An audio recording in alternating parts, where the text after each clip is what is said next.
dari kecil yang didengar ayat-ayat Allah. Wal absar, penglihatan yang dilihat itu ayat-ayat Allah.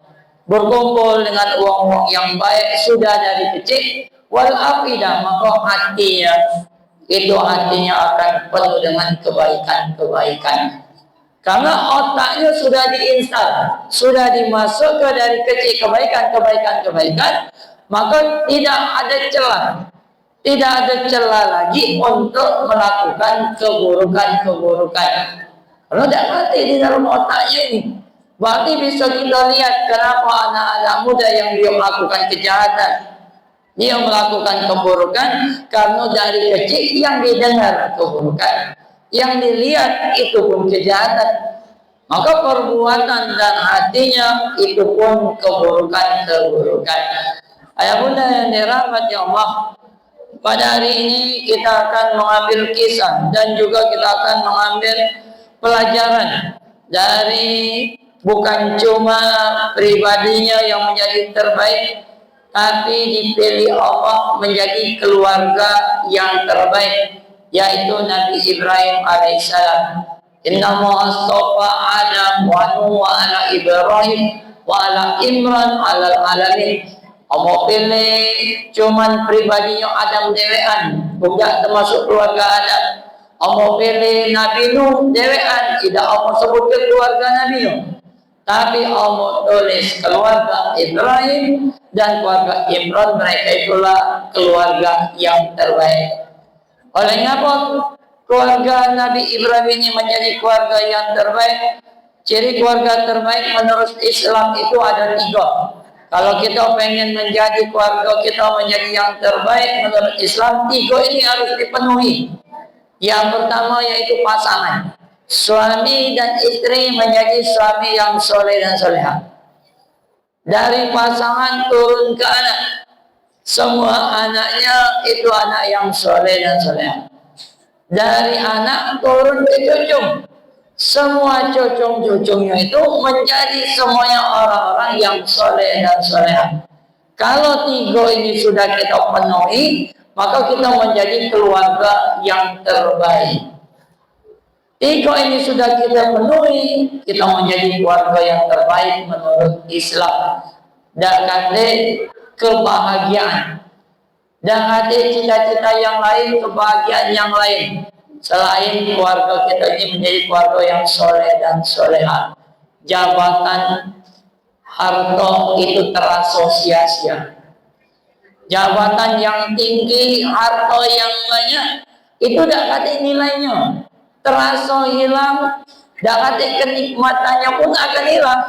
Pada saat anak-anak kita yang selalu menyusahkan, yang selalu menjadi ujian, yang selalu menjadi cobaan, rasanya harta ini tidak berharga, jabatan ini tidak berharga. Maka di dalam Islam itu sangat mewanti-wanti yang namanya keluarga. Yang pertama dalilnya, ya ayyuhallazina amanu qu anfusakum wa ahlikum nar. Wahai orang-orang yang beriman, selamatkan dirimu dan keluargamu. Bukan selamatkan dirimu dan teman-temanmu, bukan, tapi dan keluargamu. Khairul lakum li ahli wa ana khairul lakum li ahli. Sebaik-baik kamu yang paling baik dengan keluargamu, dan aku, kata Rasul, yang paling baik dengan keluargaku. Nabi Muhammad SAW, kalau ditanya semua istrinya, kalau ditanya seluruh istrinya, kayak mana Rasul itu menjadi seorang suami, seluruh istrinya itu serempak jawabannya sama. Dia adalah suami yang terbaik, tidak pernah mengecewakan. Kalau ditanya anak-anaknya, ditanya Fatimah, kayak mana Rasul menjadi ayah, Fatimah sudahlah pasti dia menjawab, ini ayah yang terbaik. Dan ada lagi celah untuk ngomong tentang keburukan bapaknya. Kalau ditanya dengan para sahabat, Kalau ditanya dengan pembantu Rasul Anas bin Malik yang mana menjadi juragan, pernah tak dia menyakiti hati pembantunya? Pernah tak dia menyakiti hati para sahabatnya? Semua itu jelas jawabannya. Dia adalah juragan yang terbaik, sebagai sahabat yang terbaik. Dan ada celah sedikit pun orang-orang di sekitar Rasul itu ngomongi keburukan tentang Rasul. Sempurna, dan ada kira-kira. Kalau Bunda ditanya, bapak itu ditanya, Pak, kira-kira Pak kayak mana istri bapak? Baik, aku tidak. Kira-kira jawaban bapak itu baik, aku tidak. Baik, insyaAllah. Apalah jawaban. Kalau ditanya anak dipanggil sini, ditanya, nak, kayak mana mama? Mama itu banyak kebaikan, apa banyak keburukannya? Kau sayang tak sama mama kau? Kira-kira anak-anak kita jawab apa lah? Insya Allah jawabannya baik-baik. Kalau khawatir kita pada saat anak ditanya, diwawancarai, dia jawab yang jelek-jelek. Mama ngoceh terus, dicoret kita jadi. Apa gak nak marah weh? Sudah jarang balik, sekali balik nak marah weh. Berarti kita tidak menjadi manusia yang terbaik. Gambaran manusia itu baik apa tidak, lihat keluarganya. Gambaran manusia itu baik apa tidak, lihat keluarganya, orang-orang terdekatnya.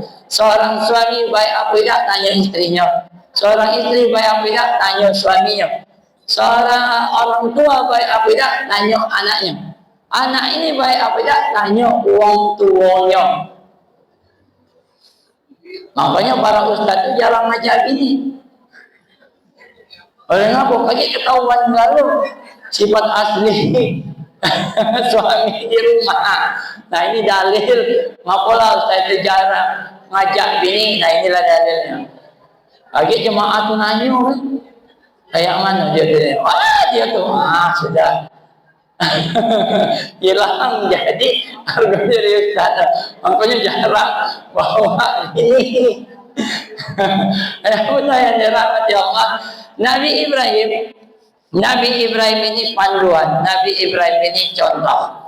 Nabi Ibrahim Allah julki, yaitu menjadi, Allah pilih menjadi kekasihnya Allah, menjadi yang sangat disayangi Allah, menjadi cinta. Allah itu cinta kepada Nabi Ibrahim alaihissalam.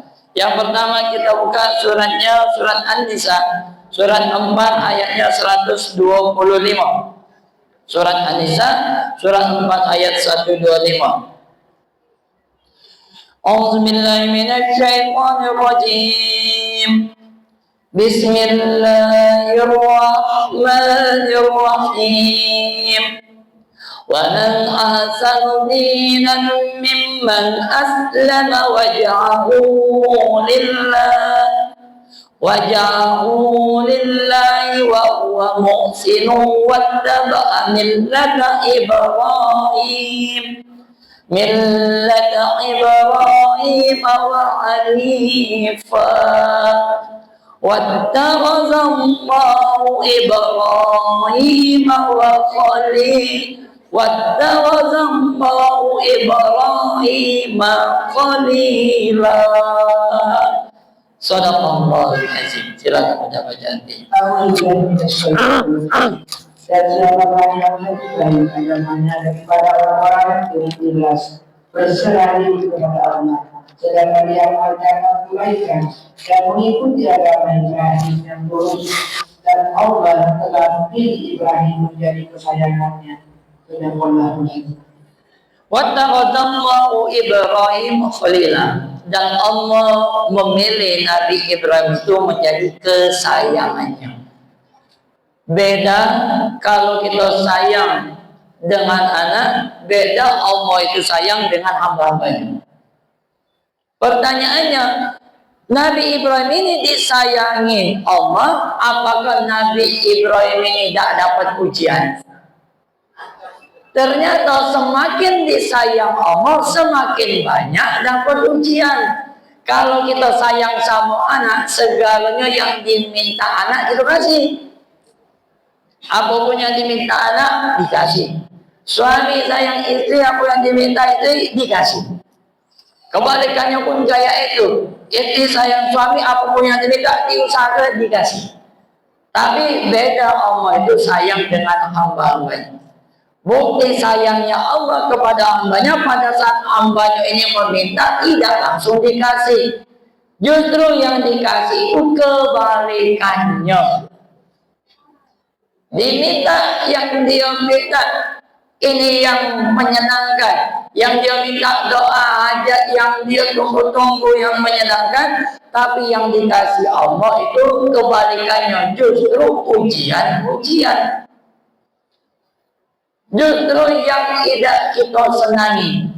Berarti ini bukti Allah itu senang sama hambanya akan banyak ujian-ujian. Itulah bukti Allah semakin besar rasa sayang, rasa cinta Allah pada hambanya, semakin banyak ujian. Berarti pada saat kita dapat ujian, berarti Allah itu sayang sama kita.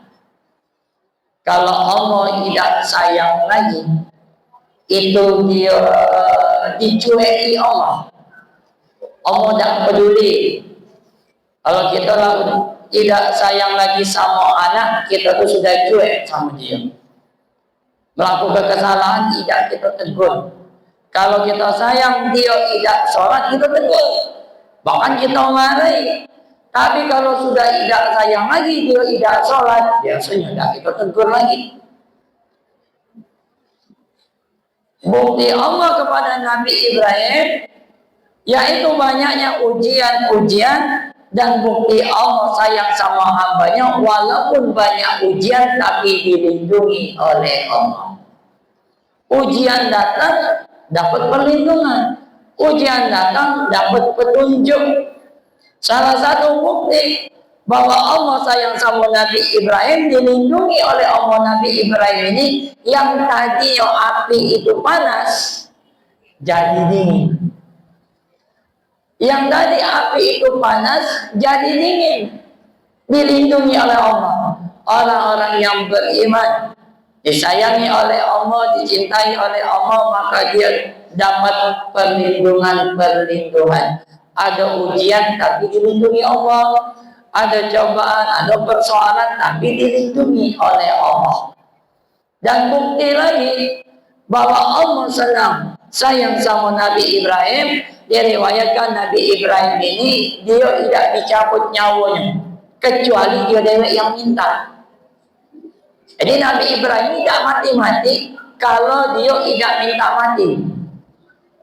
Sampailah tua, sampailah sepuh, sampailah sudah tidak mati tenaga lagi, Nabi Ibrahim ini lupa bahwa Allah tidak bakal nyabut nyawa dia kalau tidak mati.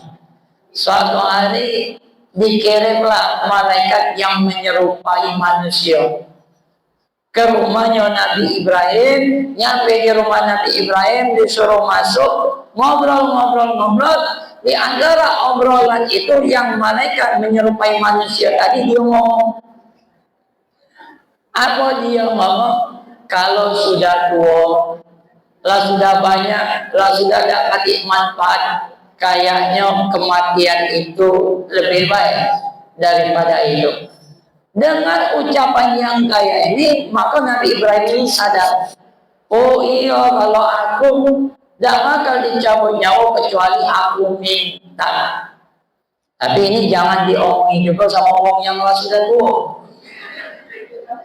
Aja begitu ada orang yang tua lah sakit, kayaknya bu, kalau lah tua ni lemah kemati baik.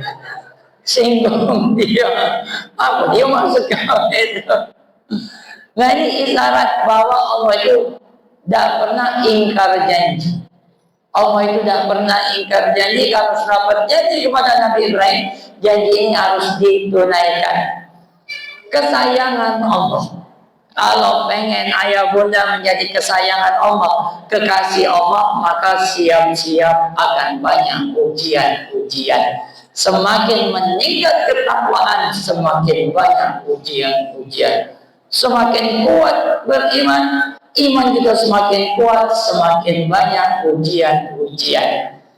Nah, apa yang dilakukan Nabi Ibrahim sehingga dia bisa membentuk keluarga yang terbaik, sehingga dia menjadi kekasihnya Allah, kesayangannya Allah. Yang pertama kita buka suratnya, surat 14 ayat 40. Surat Ibrahim surat ke-14 ayat 40.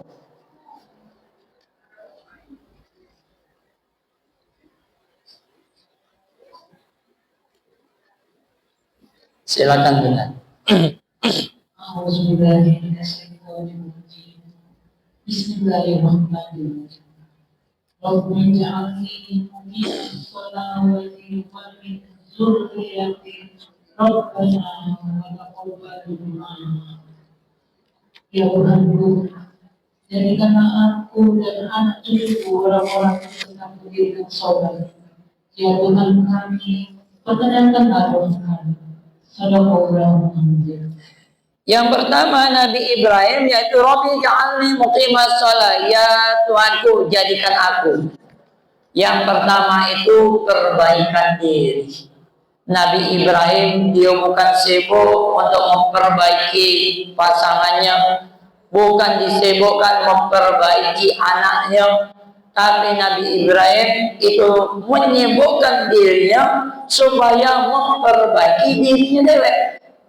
Padahal Nabi sudah dijamin surga, tapi Nabi Ibrahim masih berdoa, ya Allah jadikan aku dulu, baru anak-anakku supaya tetap melaksanakan sholat. Kadang kita kayak ini, kita selalu mendoai semoga menjadi anak soleh, semoga menjadi anak soleha.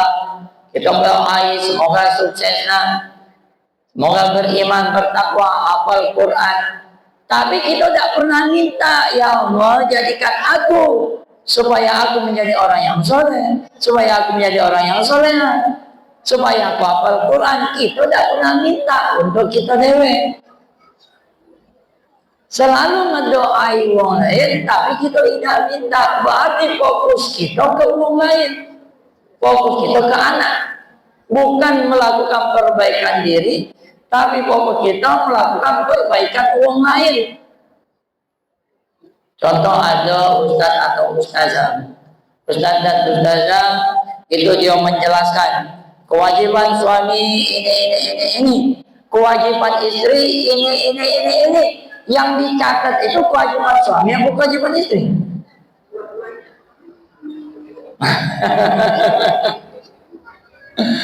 Kadang-kadang kewajiban suami ini, kewajiban istri ini. Si istri ini nyatat kewajiban suami. Sudah dicatat, dikirimnya pula ke WA. Nah ini kewajiban suami. Dia tidak nyatat kewajiban dia dewe. Dia sibuk. Akhirnya suaminya, oh dia mau kasih, suaminya melakukan perbaikan, dia yang tidak. Dan kebalikannya juga sih, suami nyatet kewajiban istri. Dia sibuk perbaikan uang lain. Nabi Ibrahim dia sibuk perbaikan diri. Maka doa pertama kali itu perbaikan diri. Rabbana zalamna anfusana wa illam taghfir lana wa tarhamna lanakunanna minal khasirin. Doa pertama manusia yang pertama, maka pintu pertama kalau dia ada persoalan, permasalahan, ujian, itu yang pertama itu perbaikan diri, mengakui kesalahan. Walaupun dia sudah taat, sholatnya sudah rajin, ngajinya sudah rajin, seluruh sudah dia lakukan, tapi masih dia gagal mengakui kesalahan, ini tidak bakalan berubah, tidak mau kasih jalan keluar. Jalan keluar solusi dari persoalan pertama kali yaitu mengakui kesalahan. Pada saat kita mengakui kesalahan, maka terjadilah perbaikan. Kalau kita tidak mengakui kesalahan sampai kapan pun tidak berubah-ubah. Dulu Bunda belum ngaji, mungkin sudah ngaji tapi belum tadabbur Al-Quran. Mungkin sudah ngaji tapi cuma baca, belum paham, belum sami'na wa ata'na, belum melaksanakan isi Al-Quran. Akhirnya apa? Balik ngaji marah-marah. Katanya ngaji, pas balik ngaji segalanya kena marah. Rumah berantakan, anak kena marah, ini kena marah, ada kucing masuk, kucing kena marah pula. Segalanya dimarahin. Ada hujan, jemuran belum diangkat, hujan pula kena marah. Apa pula hujan ini pula? Hujan pula kena marah, segalanya kena marah. Dimarahi apa? Padahal lagi ngaji. Nah pada saat dia sudah ada Al-Quran, pelan-pelan dia sami'na wa ata'na, sudah paham dilakukan dalam kehidupan sehari-hari, maka terjadilah perubahan. Perubahan itu bukan di orang lain, tapi perubahan itu di diri kita pribadi. Yang tadi balik ngaji dia marah-marah, sekarang balik ngaji sudah tadabbur, sudah sami'na wa ata'na, paham, balik ke rumah sekarang tidak marah lagi.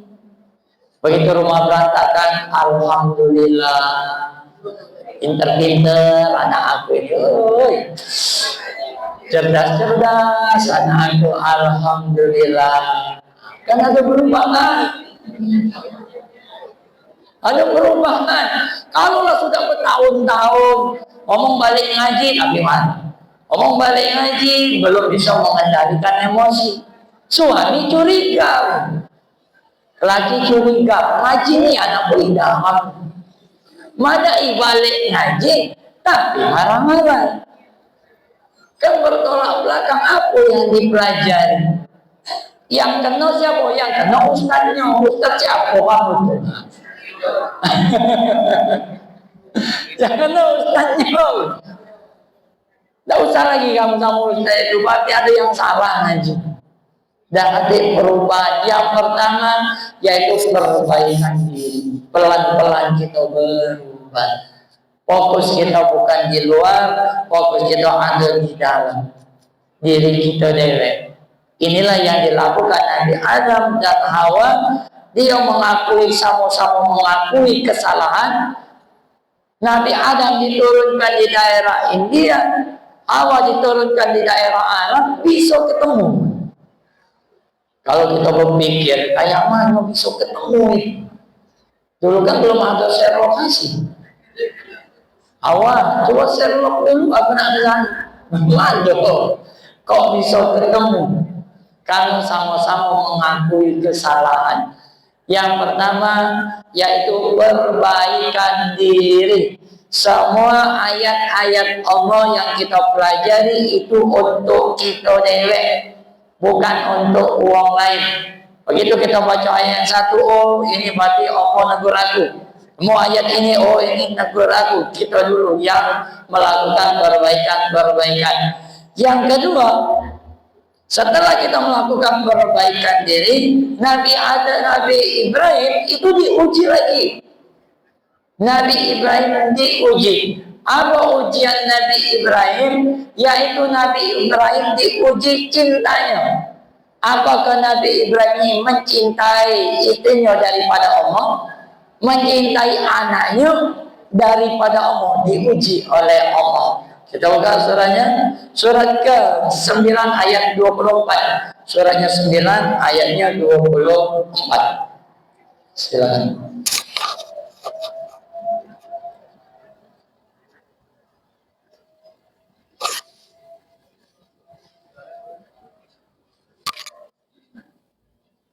أعوذ بالله من الشيطان الرجيم بسم الله الرحمن الرحيم katakanlah jika bapak-bapakmu, anak-anakmu, saudara-saudaramu, istri-istrimu, keluargamu, harta kekayaan yang kamu usahakan, perdagangan yang kamu khawatirkan kerugiannya, dan rumah-rumah tempat tinggal yang kamu sukai, lebih kamu cintai daripada Allah dan Rasul-Nya. segera berjihad di jalannya. Maka tunggulah sampai Allah memberikan keputusannya. Dan Allah tidak memberi petunjuk kepada orang-orang saleh. Surat At-Taubah ini kan surat yang diangkati bismillah. Kenapa surat At-Taubah ini diangkati bismillah? Karena surat At-Taubah ini mengenai perang. Jadi Allah adalah yang tadi bismillahirrahmanirrahim, maha pengasih, maha penyayang, tapi keadaannya perang. Berarti kan bertolak belakang, yang tadi maha pengasih, maha penyayang, tapi keadaannya perang, ada pembunuhan. Jadi tidak ditulis bismillah. Apa kita tidak boleh nyebut nama Allah dalam keadaan marah. Tidak boleh kita nyebut nama Allah dalam keadaan marah. Marahi anak, nyebut nama Allah. Astagfirullahaladzim. La haula wala quwwata. Masya Allah. Tidak boleh.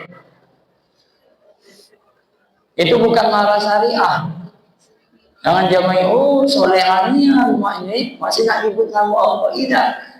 Karena kalau dari kecil nyebut nama Allah dengan keadaan marah, masuk ke dalam otak ini berarti Allah itu ganas. Allah datang pada saat mama marah. Pas nunjuk duit tidak nyebut nama Allah. Ini duit. Apa nyari duit nih? Teman-teman, tidak nyebut nama Allah, itu kan salah. Ini duit, ini rezeki dari Allah. Karena uang tua itu bagi anak pada saat dia masih kecil, uang tua itu perwakilan Allah dianggapnya. Kalau uang tua baik, berarti Allah itu baik. Kalau uang tua jahat, Allah itu jahat juga berarti. Perwakilan dari Allah dianggapnya pada saat anak itu masih kecil. Maka pada saat kurban, bukan nyebut bismillahirrahmanirrahim, bukan ya. Bismillahirrahmanirrahim. Bukan maha pengasih, maha penyayang, tapi Allah maha besar. Itu salah satu pelajaran ngapa tidak Allah sebutkan bismillah di surat At-Taubah. Katakanlah jika bapak-bapakmu, anak-anakmu, saudara-saudaramu, istri, harta, kekayaan, jabatan, segalanya itu melebihi cintamu dari Allah, tunggulah balasannya. Nabi Ibrahim diuji dengan anak, diuji dengan oleh uang tuanya dewe. Apakah Nabi Ibrahim ini diuji Allah? Dia anaknya lebih dia cintai dari Allah. Diujilah peristiwa kurban. Itu kan ujian dari Allah. Pilih, kau lebih cinta anak apa lebih cinta aku? Kata Allah, ini ujian. Ternyata Nabi Ibrahim itu lebih mencintai Allah. Bahkan dari nyawanya dewek pun Nabi Ibrahim itu lebih mencintai Allah. Pada saat di umur 80 tahun. 80 tahun itu kayak mana lah? Kalau sudah tua, kalau sudah lemah, tapi Nabi Ibrahim dapat perintah, yaitu perintah untuk disunat, diikat. Umur 80 dapat turun perintah disunat. Ini kan bahaya. Tidak tahu caranya kayak mana. Belum ada orang yang pernah disunat pertama kali manusia yang dihitan, yaitu Nabi Ibrahim alaihissalam. Tapi langsung sami'na wa ata'na, langsung dikerjakan. Ada juga sahabat Nabi Muhammad SAW, namanya dulu Hanzalah ini dia tidak pernah yang namanya pacaran, tidak pernah kenal begini, tidak pernah. Tapi begitu dia nikah, dapat istri yang cantik, yang baik, soleha, sudah nikah malam pertama, tidak pernah kenal wanita. Dia sudah pengen nikah, pas malam pertama ada panggilan jihad. Pada saat ada panggilan jihad ini langsung ditinggalkan, langsung dia berlari untuk jihad. Dia memilih Allah. Ada lagi sahabat Rasul, ada kisah sahabat Rasul yang dia jual Omar sebelum diharamkan. Masih halal waktu itu khamar. Sahabat Rasul ini dia beli khamar. Berjalan dia ke Nabisa, beli khamar yang cukup banyak, sekontainer, 2 kontainer, dia beli khamar. Pada saat dia balik lagi, ngadep Rasul, wahai Rasul, aku beli khamar. Nah ini khamar yang terbaik. Karena dulu pas dia pergi, khamar ini masih halal.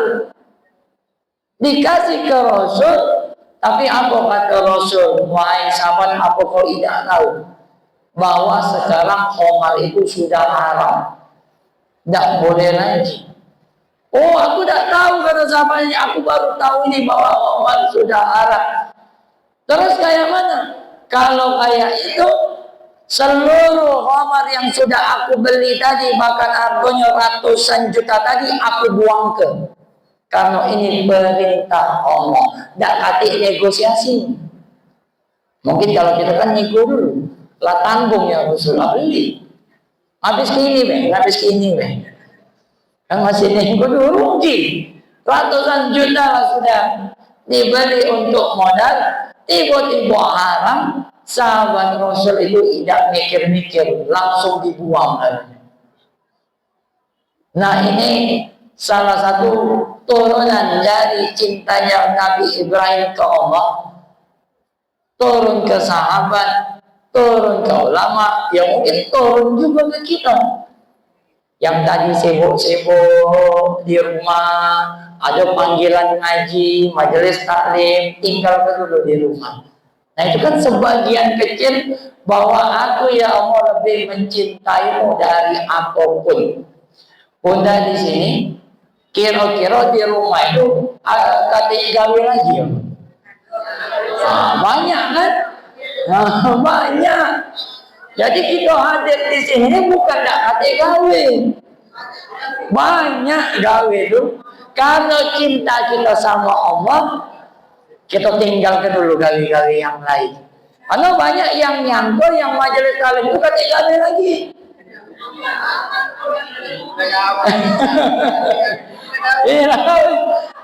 Halo mak, kamu tuh majelis taklim, aku ini sibuk. Coba kamu tuh kata gawe lagi, besok hadir majelis taklim. Dikiranya kita di sini dapat gawe lagi. Banyak gawe kami ini yang lain, tapi karena cinta kami sama Allah, untuk melakukan perbaikan kami hadir. Cinta sejati sama Allah ini kan sebagian kecilnya, sebagiannya cara bahwa kami ini lebih mencintaimu ya Allah dari segala apapun. Keluarga kami tinggal dulu, sebentar kami tinggal ke. Bagaimana yang lain urusan dunia kami tinggal dulu. Nah cinta sejati yaitu dia memberikan yang terbaik kepada Allah. Dia berikan yang terbaik kepada Allah. Kita buka suratnya, surat ketiga ayat 92. Suratnya 3 Ali Imran ayat 92.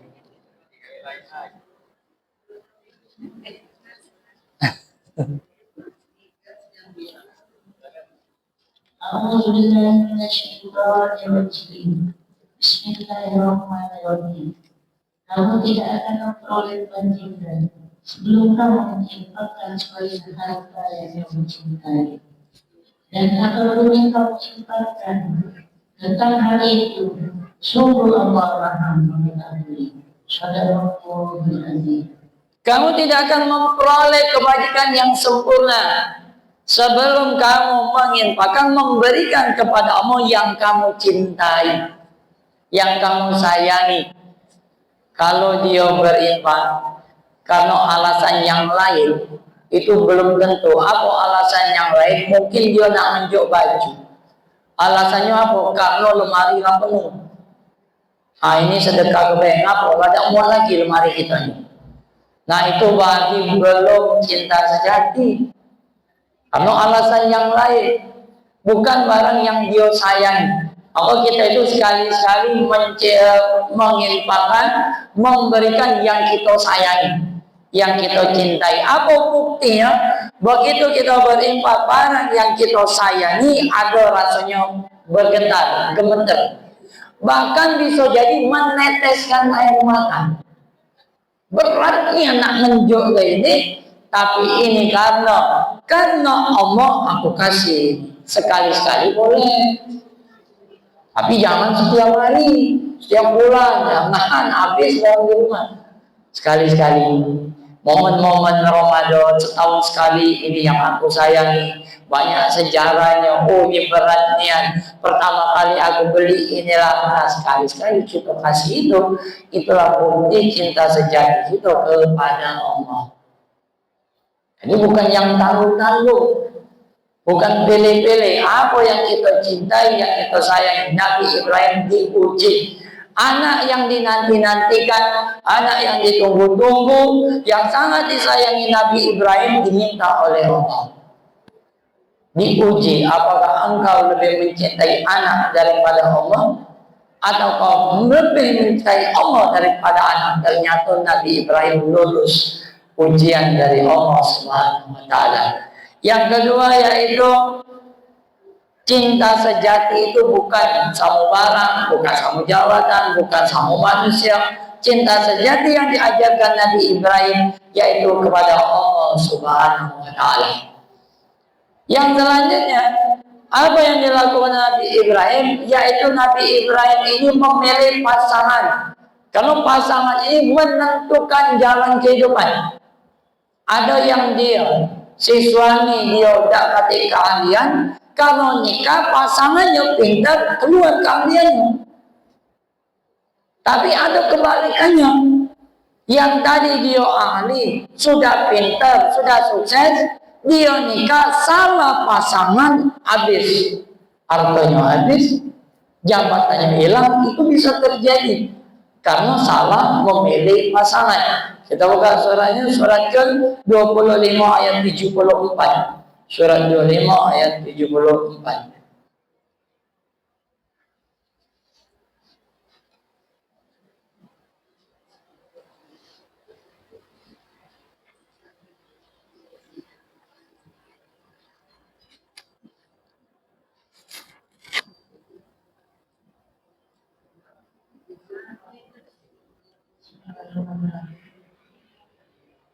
Dan orang-orang yang berkata, ya Tuhan kami, anugerahkanlah kepada kami pasangan kami dari keturunan kami sebagai pimpinan kami, dan jadikanlah kami pemimpin bagi orang-orang yang beriman.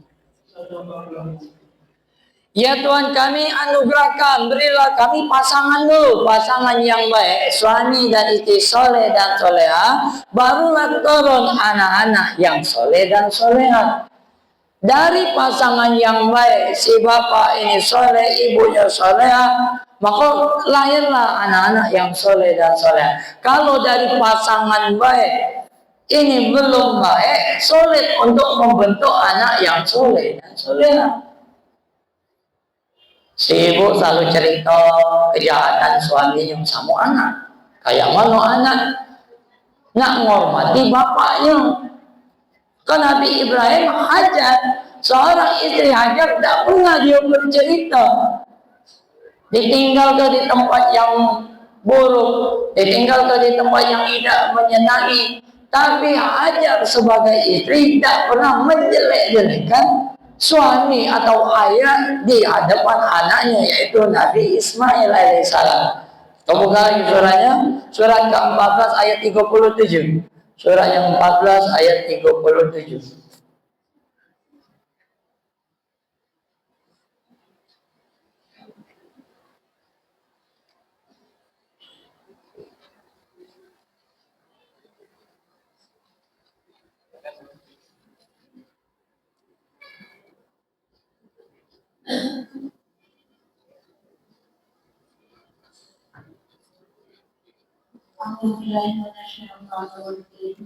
dan Tuhan, sesungguhnya aku telah menetapkan sebagian keturunan iman yang tidak mempunyai tangan lama. Kita umat engkau dari Allah yang menghormat. Dan Tuhan yang memberikan itu agar mereka melaksanakan sholat, maka jadikanlah aku sebagai manusia untung kepada mereka, dan berilah mereka rezeki dan kebuahan dan mudah-mudahan mereka bersyukur. Sesungguhnya aku telah menempatkan sebagian keturunanku di tempat yang kering, tandus, dapat makanan, dapat minuman. Di bawah Hajar sama Nabi Ismail ditinggalkan, dibawakan dari yang tadi satu rumah dengan istri pertama yaitu Sarah. Karena Hajar sudah melahirkan anak, ternyata Sarah ini kan cemburu dia. Dia marah. Aku istri pertama, ngaku dia duluan punya anak. Karena cemburu, kekhawatiran cemburu ini turun perintah dari Allah supaya cepat-cepat bawa pisahkan, jangan sampai satu rumah. Anu kecemburuan istri pertama yaitu Sarah. Dibawa sudah ke tempat yang kering, tandus, katik makanan, katik minuman. Sudah dikira dibawa ke tempat yang lemah. Ada makanan, ada rumah besar. Sudah nyampe di tempat, ditinggal pula. Kira-kira kayak mana lah. Ditinggal. Sudah nyampe, dah aku nak pergi, kata Ibrahim. Nak pergi. Ditanya oleh Hajar, kata Hajar, ngapa? Wahai suamiku Ibrahim, ngapa kamu tinggal ke kami di sini? Pertanyaan pertama, ngapa ditinggal ke kami di sini? Kami lapar, kami haus. Ini dapat makan, dapat minuman. Pertanyaan ini tidak dijawab oleh Nabi Ibrahim. Pertanyaan kedua diulangi lagi, wahai suamiku Ibrahim, ngapa kami ditinggal ke sini? Yang kedua tidak dijawab lagi oleh Nabi Ibrahim. Dua kali pertanyaan tidak dijawab. Pertanyaan ketiga diubah pertanyaannya. Apa kata Hajar? Apakah ini perintah Allah? Nabi Ibrahim menganggukkan kepalanya. Iya, perintah Allah. Kalau ini perintah Allah, tidak mungkin Allah menyusahkan kami, menyia-nyiakan kami. Silakan engkau pergi, wahai suamiku Ibrahim. Jadi ini istri yang cerdas. Istri yang cerdas itu dua kali ditanya, tidak dijawab, ubah pertanyaannya. Ngapa tak bawa makanan, kami ini lapar. Ya. Pak, ngapa tak bawa makanan, kami ini lapar. Dan jawab. Cepat yang ketiga, Pak, buntu ya. Pasti jawabnya, ya katanya. Langsung diubah, jangan ngotot-ngototan. Ngapo dah kami ini lapar, ngapo. Nah, dan sudah lagi. Karena suami yang beriman itu, dia tidak sanggup ngomong kalau nyakiti hati istrinya. Dia tidak sanggup ngomong. Jadi kalau undangannya, baik itu suami ataupun anak laki-laki, dia tidak sanggup ngomong, dia tuh diam. Tidak usah dipaksa cerita. Begitu balik dalam keadaan sedih, tanya sekali, tidak dijawab, sudah diam lagi. Kaget kalau diceritakan, bunda ikut sedih dulu.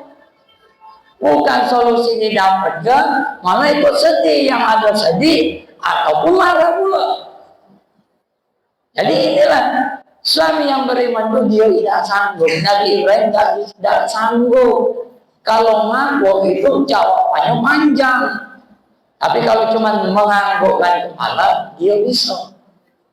Ditinggal di tempat kering, dalam keadaan haus, dalam keadaan lapar. Ternyata Hajar tidak pernah membuka aib atau menjelekkan bapaknya. Wahai Ismail, bapakmu itu nabi dan bapak dari para nabi. Bapakmu Ibrahim itu manusia yang terbaik, selalu diceritakan kelebihan-kelebihannya. Kesalahan pertama seorang istri itu, dia menceritakan keburukan suami di depan anak. Itulah yang membuat anak tidak respect, tidak hormat sama bapaknya. Atau sebaliknya, si suami menceritakan keburukan istri di depan anaknya. Tidak mungkin anak ini nak hormat sama ibunya. Mamanya nyesel nikah sama bapak kau. Dari dulunya bapak mak itulah. Tidak bakalan dia hormat sama bapaknya kayak itu. Sama pula bapaknya juga. Papa atau mama tuh nyesel nih sama papa. Wah, aku nih juga. Nah, sudah.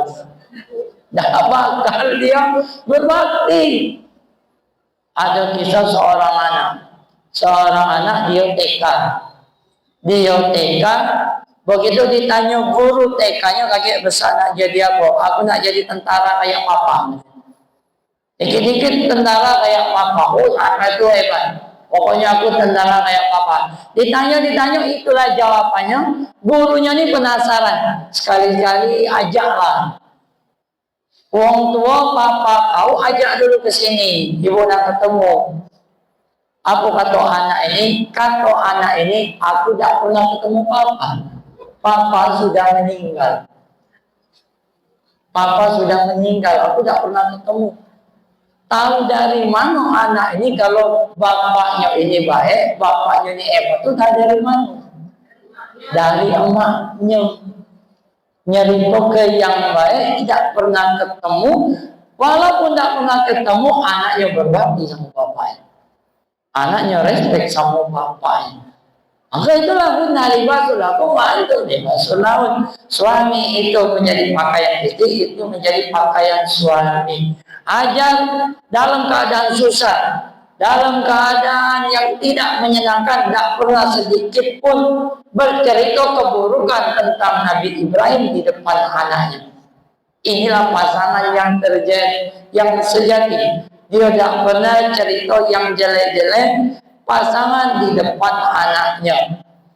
Yang kedua, apa yang dilakukan Hajar kepada anaknya Ismail sehingga anaknya ini berbakti sama orang tuanya, yaitu menanamkan sejarah kebaikan dari kecil. Sejarah kebaikan dari dia kecil. Yang dilihat anaknya ke Hajar itu yang baik-baik atau perjuangan-perjuangan. Puncak dari perjuangan yaitu kisah Sofa dan Marwah. Nabi Ismail kecil menyaksikan ibunya kayak mana ibunya ini berjuang untuk aku sebagai anak. Nah, kisah itu, sejarah dari kecil itu teringat. Anak ini sampai dia remaja, sampai dia dewasa. Dulu mama berkorban untuk aku. Sekarang aku sudah besar, giliran aku pula berkorban untuk mama. Hebatnya Hajar. Sofa ke Marwah sampai 7 kali. Nih, dari Sofa dia melihat air itu di Marwah, berlari dia ke Marwah. Ternyata tidak mati airnya. Sudah di Marwah, ngelihat di Sofa itu ada air. Berlari lagi ke Sofa. Sudah dari Sofa ngelihat lagi di Marwah itu ada air, berlari lagi ke Marwah. Kalau kita mungkin sudah berhenti, tidak berlari lagi kita. Oleh ngapa tidak berlari lagi? Aku tadilah dari sana. Tak mati itu airnya, bayangan baik. Sudahlah, payah kita ke sana. Akulah dari sana. Lah berhenti kita. Tapi yang Hajar tidak mau tahu dia. Apa yang dia lihat? Dia balik sampai 7 kali. Maka ada orang berpendapat, kenapa 7 kali ini? Ada orang berpendapat bahwa segala sesuatu itu minimal 7 kali dilakukan. Jangan berhenti sebelum 7 kali. Lebih tidak apa-apa. Anak muda buka usaha baru sekali bangkrut kena tipu, jangan berhenti. Sampai 7 kali dulu minimal.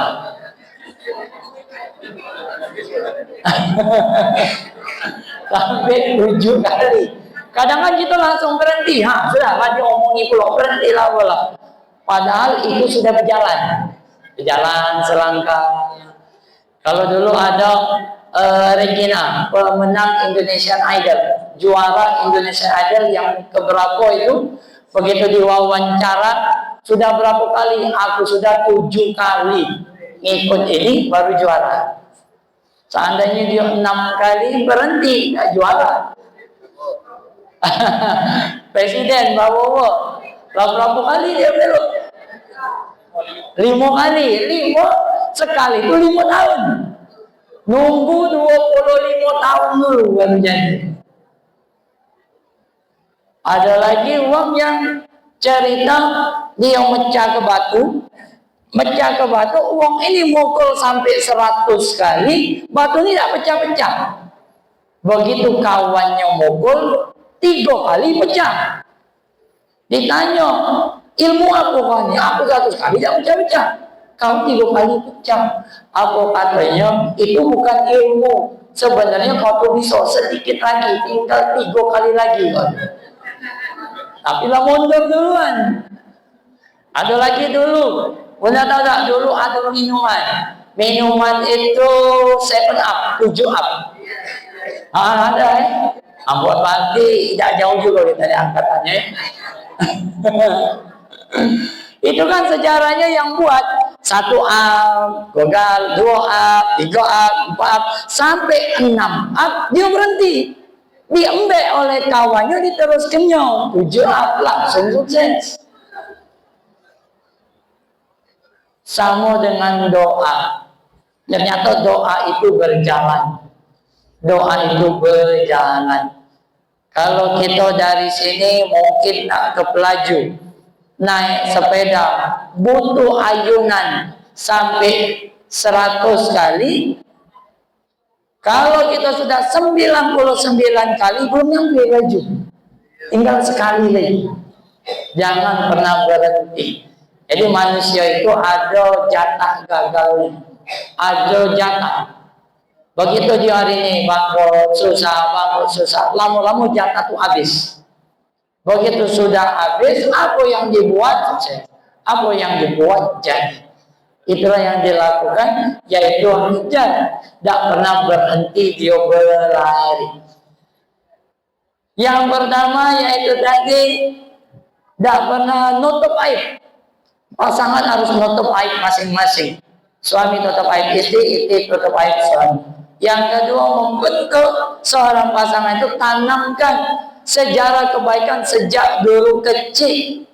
Kalau ibu saya orang tua dulu dari kecil itu menanamkan kebaikan. Aku menanamkan kebaikan, masih ingatnya. Baliklah malam begawe dulu.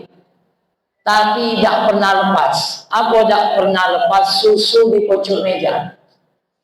Begitu balik malam, minumlah dulu susu itu. Masih ada pula.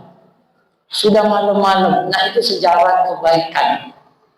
Anak-anak yang kecil, mungkin punya pas dulu anak kecil, masih dia minta susu, masih ngedot. Tapi dia mintanya jam 2 malam. Lagi ngantuk-ngantuknya. Begitu punya langsung berangkat, langsung buat. Nah itulah yang tertanam di dalam otaknya. Kalau buatnya jam 2 siang, lagi bangun, itu biasa. Banyak orang tua yang dia lagi capek-capek, lagi ngantuk-ngantuknya, anaknya minta, dia galak dibuatnya. Ada kaget-kaget capek, tidak, malam. Apalagi bawa-bawa hantu kan. Gak malam nih, ada kuntilanak gitu nanti. Kamu males nak buat tadi, bawa-bawaan itu. Jadi uang kita ini kadang dikit-dikit dibawa ke miskin, dikit-dikit dibawa ke hantu. Anak yang tidak taat, ini ngapa? Coba dirukiah dulu katanya. Nyala ke hantu dulu, nyala ke jin, dikit-dikit nyala ke jin, dikit-dikit nyala ke jin, nyala ke makhluk halus. Nah ini yang dilakukan.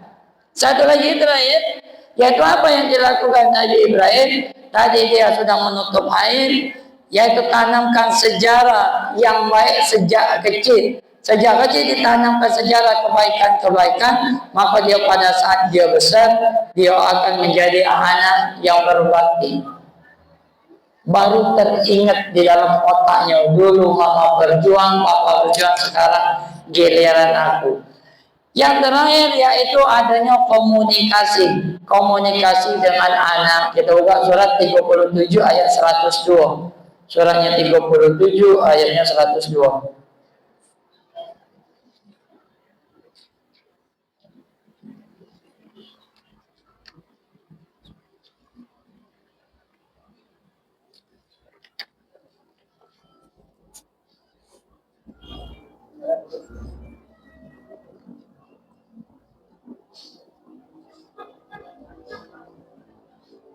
A'udzubillahi minasyaitonir rajim.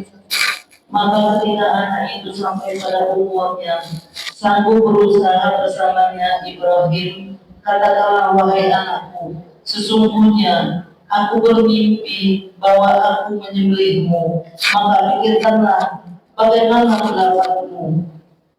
Ya Ismail menjawab, wahai ayahku, lakukanlah apa yang diperintahkan Allah kepadamu. Insya Allah engkau akan mendapatkan termasuk orang yang sabar. Sallallahu alaihi. Wahai anakku, bagaimana pendapatmu? Dilipatkan. Komunikasi kepada anak yaitu segala sesuatu itu kita libatkan. Misal bunda nak liburan. Nak liburan itu dilibat ke anak. Kayak mana nak kita nak liburan? Ke Bali atau ke Raja Ampat? Ke Singapura atau ke Malaysia? Dilibat ke anaknya, ditanya. Karena banyak orang tua yang seolah-olah anak itu tidak dilibatkannya. Sudah diamlah meluk belakang tu. Diam-diamlah meluk baik pokoknya. Tidak dilibatkan. Pada saat dia tidak dilibatkan di dalam rumah, nah itulah orang tua tak kalah. Dihargai oleh si anak. Dia tidak dilibatkan. Bunda pengen beli kejutan lah. Beli ke mobil ke anak. Tiba-tiba beli ke mobil. Mobilnya bagus, tapi tidak senang anak ini. Yang tadi dia senang warna putih, dibeli ke warna hitam. Masih ada rasa, hatinya itu masih ada rasa kesinggung. Aku tidak nanya dulu amannya. Cuci dulu mobil kau, ada ngaku dia. Tapi pada saat dilibatkan, kau nak beli mobil warna hitam atau warna putih, warna putih lah. Dibeli ke warna putih, nah haruslah cuci dulu itu kotor, kira-kira galah apa ya dia. Cepat dia tidak disuruh punya Allah. Dilibatkan, ditanya apapun yang ada di dalam rumah itu tanya bagaimana pendapatmu. Terus dari sini kayak ini. Kalau kau nak ikut ini, dampaknya ke sini. Kalau kau nak sekolah di sini, dampaknya kayak ini. Tinggal kita kasih. Suruh dia yang melibatkan si anak. Nabi Ibrahim dapat perintah. Perintah ini dari Allah, hukumnya wajib, harus dilakukan. Nabi Ibrahim kalau tidak nanya-nanya itu pun boleh. Begitu balik, mana Ismail? Apa? Diam ya, sini. Cerai atau sembelih. Itu boleh sebenarnya. Kalau sudah perintah Allah. Tapi begitulah Nabi Ibrahim mengajarkan kepada kita, orang tua yang menghormati anak. Kalau anak menghormati orang tua itu hal yang wajar. Tapi ini orang tua menghargai si anak. Orang tua itu menghormati si anak dengan cara melibatkan, cara berkomunikasi dengan anak. Belajar kita cara berkomunikasi dengan anak, apalagi anak zaman sekarang. Wong tua itu tidak cukup cuma sekedar baik.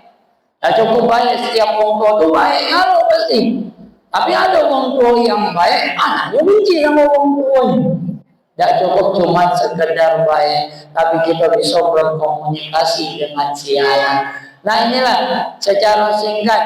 Kenapa Nabi Ibrahim ini menjadi keluarga yang terbaik, disayangi Allah, ternyata ada perjuangan. Tidak serta-merta turun wahyu dari Allah langsung jadi, tidak. Ada ujian, ada perjuangan, ada pengorbanan. Turun dari Nabi Ibrahim, turun ke Rasul ke sahabat mungkin ke para ulama, sampailah turun sampai ke kita. Adanya pengorbanan, adanya perjuangan, adanya yang namanya sabar dalam kehidupan, itulah yang harus kita jalani. Semoga bermanfaat, semoga kita bisa sami'na wa ata'na. Billahi taufiq wal hidayah. Wassalamualaikum warahmatullahi wabarakatuh.